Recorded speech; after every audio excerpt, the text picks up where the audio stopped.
Chucky's hair is getting too long. When Angelica finds out he needs a haircut, she tells Chucky, and he gets scared. Chaz takes Chucky to a local barber shop that offers children's haircuts, but Chucky gets even more scared and ends up wrecking the barber shop. While back at the home of Stu, Dee Dee, and Tommy, Chaz and Chucky tell the others to take on the event, with Chaz telling Tommy's parents and Chucky telling the other Rugrats.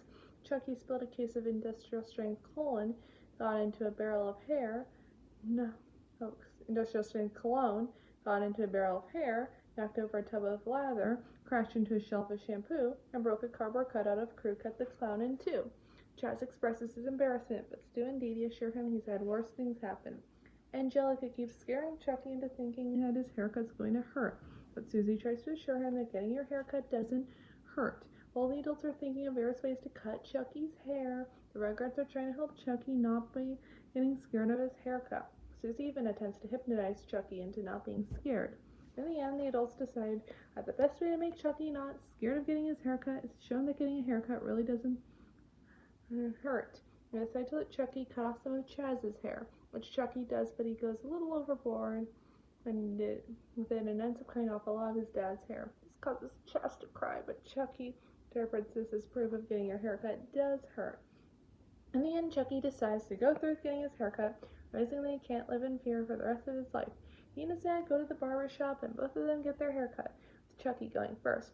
When the barber is cutting Chucky's hair, Chucky realizes that getting your haircut really doesn't hurt and likes it. When Chaz and Chucky go back to Stu, Dee Dee, and Tommy's house, Tommy fell in love with Chucky's new haircut, and Stu offers to take a picture of both him and Chaz. He's now wearing a hat to cover up his haircut. When Stu tells Chaz to take his hat off for the photo, it's revealed that Chaz is now bald since the barber couldn't really do anything with his hair. While all the Rugrats are over at the Carmichael home, Susie tells them that she is going to be spending most of the summer at a day camp. She shows off all the stuff she's going to be using at camp. Tommy, Chucky, and the twins are happy for Susie and tell her that day camp sounds like fun, and they wish they could go. Susie says they're too little to go to camp. She says that while camp is fun, it's also really hard. Angelica scoffs at this, claiming camp is for kids who can't handle real life.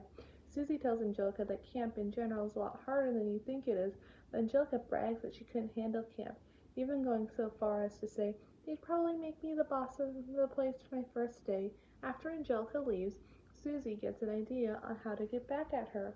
Later that day, while Angelica's watching TV at her own house, Susie's mother, Lucy, calls Angelica's mom, Charlotte.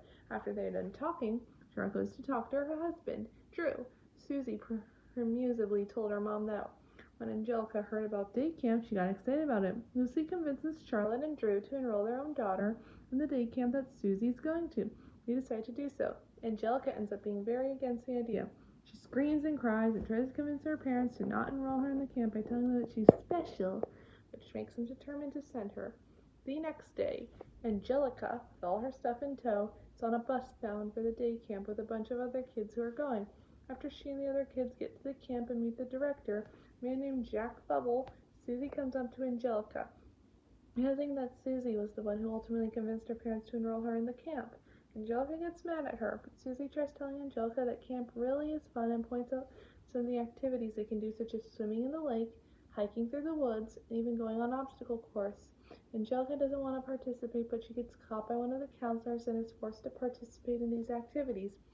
During Angelica's time at the day camp, she has a hard time doing the activities and fitting in with the other campers, with the exception of Susie, who does try helping her. After a disastrous tug-of-war, Angelica lands in a big pile of mud, and one of the older campers tells Angelica, "Face it, kid, you're never going to be a camper."